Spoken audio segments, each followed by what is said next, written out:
கிரிவலம் என்பது புனிதமான மலையை சுற்றி வரும் ஒரு வழிபாட்டு முறை. கிரி என்றால் மலை, வலம் என்றால் சுற்றி வருதல் என பொருள்படும். திருவண்ணாமலை கிரிவல பாதையில பார்த்தீங்கன்னா 14 கிலோமீட்டர் சுற்றளவில் 8 திசையிலும் 8 லிங்கங்கள் உள்ளன. இவை அனைத்தும் அஷ்டலிங்கங்கள் எனப்படுகின்றன.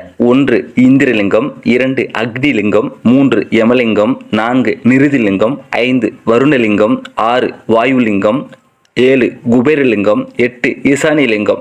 ராசியினர் மற்றும் பௌர்ணமி நாட்களில் வழிபடுவது சிறப்புங்க. திருவண்ணாமலை கிரிவலம் செல்ல பௌர்ணமி நாள் சிறந்தது. அண்ணாமலையை மனதில் நினைத்து அஷ்டலிங்கத்தையும் மனதில் நினைத்து அண்ணாமலையை பக்தியுடன் சுற்றி வருவது முக்கியங்க. அது என்னப்பா 14 கிலோமீட்டர் தான் நடைபயணம் போகணுமா கேட்குறவங்களுக்கு 14 கிலோமீட்டர் கொண்ட நடைபயணமாகவே செல்லணுங்க.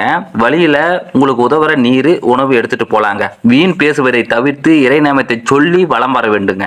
இந்த கிரிவலம் இன்னைக்கு நேற்று ஆரம்பிச்சது இல்லைங்க. எப்போதிருந்து கிரிவலம் என்ற கேள்விக்கு விளக்கமாக சொல்கிறேன் கேளுங்க. புராண கால அடிப்படையில் பார்த்தா அருணாச்சல மலைக்கு ஆயிரக்கணக்கான ஆண்டுகளானவை. அந்த காலம் முதலே முனிவர்கள், சித்தர்கள், பக்தர்கள் மலை சுற்றி சென்றதா கருதப்படுதுங்க. குறைந்தபட்சம் 800 வருடங்களுக்கு முன்பாக கிபி 1200களிலேயே கிரிவலம் போனதா தகவல் இருக்குங்க. எவ்வளோதான் கஷ்டம் இருந்தாலும் ஒரு முறை பௌர்ணமி அன்னைக்கு கிரிவலம் சுற்றிட்டு வந்ததுக்கு அப்புறம் பார்த்தீங்கன்னா மனசுக்கு நிம்மதியாக இருக்குங்க.